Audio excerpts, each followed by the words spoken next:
ഐഫറിൻ്റെ മറ്റൊരു മലയാളം ക്ലാസ്സിലേക്ക് എല്ലാവർക്കും സ്വാഗതം. ഇന്ന് നമ്മൾ ചർച്ച ചെയ്യാൻ പോകുന്നത് കൃഷ്ണഗാഥയെക്കുറിച്ചാണ് കേട്ടോ. അപ്പോൾ നമുക്ക് കൃഷ്ണഗാഥയെക്കുറിച്ച് നോക്കാം. കാവ്യാദർശത്തിൽ ദണ്ഡി നൽകുന്ന മഹാകാവ്യ ലക്ഷണത്തെ ഉള്ളിൽ വെച്ചുകൊണ്ട് പ്രസ്തുത ലക്ഷണം ഒപ്പിച്ചെഴുതപ്പെട്ട ആദ്യത്തെ മലയാള മഹാകാവ്യമാണ് കൃഷ്ണഗാഥ എന്ന് പറയുന്നത്. എവിടെയാണ്? കാവ്യാദർശത്തില് ദണ്ഡി നൽകുന്ന കാവ്യാദർശത്തില് ദണ്ഡി നൽകുന്ന മഹാകാവ്യ ലക്ഷണത്തെ ഉള്ളിൽ വെച്ചുകൊണ്ട് പ്രസ്തുത ലക്ഷണം ഒപ്പിച്ച് എഴുതപ്പെട്ട ആദ്യത്തെ മലയാള മഹാകാവ്യമാണ് കൃഷ്ണഗാഥ എന്ന് പറയുന്നത്. ആരാണ് കൃഷ്ണഗാഥയുടെ കർത്താവ്? അല്ലെ, നമുക്ക് എല്ലാവർക്കും അറിയാം, ചെറുശ്ശേരിയാണ് കൃഷ്ണഗാഥയുടെ കർത്താവ്. ചെറുശ്ശേരിയുടെ മറ്റൊരു വിശേഷണം എന്താണ്? ഋതുക്കളുടെ കവി എന്നുകൂടി നമ്മൾ ചെറുശ്ശേരിയെ വിശേഷിപ്പിക്കാറുണ്ട്.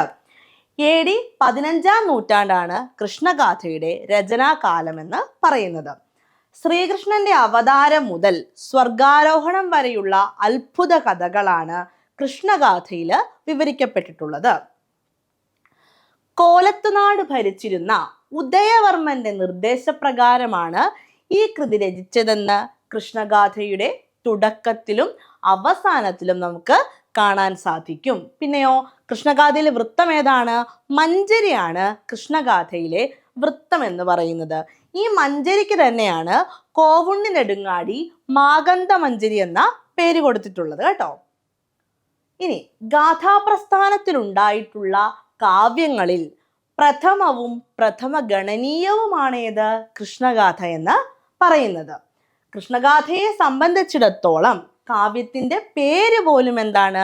തർക്കവിഷയമാണെന്നും പറയുന്നു. പ്രസ്തുത ഗ്രന്ഥത്തിന് കൃഷ്ണഗാഥ, കൃഷ്ണപ്പാട്ട്, ചെറുശ്ശേരി ഗാഥ എന്നിങ്ങനെ പല നാമങ്ങളും നൽകപ്പെട്ടിട്ടുണ്ടെന്ന് പറയുന്നു. പിന്നെയോ, കൃഷ്ണപ്പാട്ട് എന്ന് ആദ്യമായി അച്ചടിച്ചത് മംഗളോദയക്കാരാണെന്ന് KM ജോർജ് അഭ്യൂഹിക്കുന്നു. ഭൂരിഭാഗം ഭാഷാപദങ്ങൾ കൊണ്ട് തന്നെ കൈകാര്യം ചെയ്തിട്ടുള്ള ഒരു ഗ്രന്ഥത്തിന് ഗാഥ എന്ന സംസ്കൃത പദത്തേക്കാൾ പാട്ട് എന്ന മലയാള പദമാണ് അധികം യോജിക്കുക എന്നതായിരിക്കാം തന്നാമകർത്താക്കളുടെ ഉദ്ദേശം. എന്തുകൊണ്ടാണ്? മംഗളോദയക്കാരാണ് കൃഷ്ണപ്പാട്ട് എന്ന് ആദ്യമായിട്ട് അച്ചടിക്കുന്നതെന്ന് പറഞ്ഞു. എന്തുകൊണ്ടാണ് കൃഷ്ണപ്പാട്ട് എന്ന് പറയാൻ കാരണം? ഭൂരിഭാഗം എന്താണ്? മലയാള ഭാഷാ പദങ്ങളാണ്. അതുകൊണ്ട് ഗാഥ എന്നതിനേക്കാൾ കൂടുതൽ അതിന് പാട്ട് എന്നുള്ള പേരായിരിക്കും ചേരുക എന്നതാണ് ആ പേര് കൊടുത്തവരുടെ ഉദ്ദേശമെന്നാണ് പറയുന്നത്. ഇനി നോക്കൂ, 1423 മുതൽ 1446 വരെ 23 വർഷം ഒരു കേരളവർമ്മയും 1446 മുതൽ 1465 വരെ ഒരു ഉദയവർമ്മയും കോലത്തുനാട് ഭരിച്ചിരുന്നു. അവരിൽ രണ്ടാമത്തെ രാജാവിന്റെ കാലത്ത് അദ്ദേഹത്തിന്റെ ആജ്ഞാപ്രകാരം എഴുതിയതാണ് കൃഷ്ണഗാഥയെന്ന് ഗ്രന്ഥശരീരത്തിൽ പാട്ടായും അധ്യായാന്തങ്ങളിലും കാവ്യാവസാനത്തിലും ശ്ലോകമായും രേഖപ്പെടുത്തിയിട്ടുള്ളതിനാൽ രചനാകാലം അസന്ദിഗ്ധമായി ഗ്രഹിക്കാം എന്ന് എവിടെയാണ് പറയുന്നത്? കൈരളിയുടെ കഥയില് പറയുന്നുണ്ട്. ഇനി കവിയെ സംബന്ധിച്ചുള്ള ചില നിരീക്ഷണങ്ങളാണ്.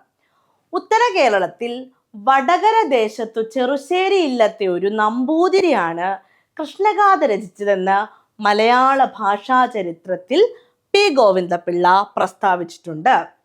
അടുത്തതോ, കവനോദയം മാസികാ പ്രവർത്തകന്മാരായിരുന്ന കടത്തനാട്ട് പോർലാതിരി ഉദയവർമ്മ രാജാവും KC നാരായണൻ നമ്പ്യാരും ചേർന്ന് കൃഷ്ണഗാഥയുടെ കർത്താവ് പുനം നമ്പൂതിരിയാണെന്നും പ്രസ്താവിച്ചു.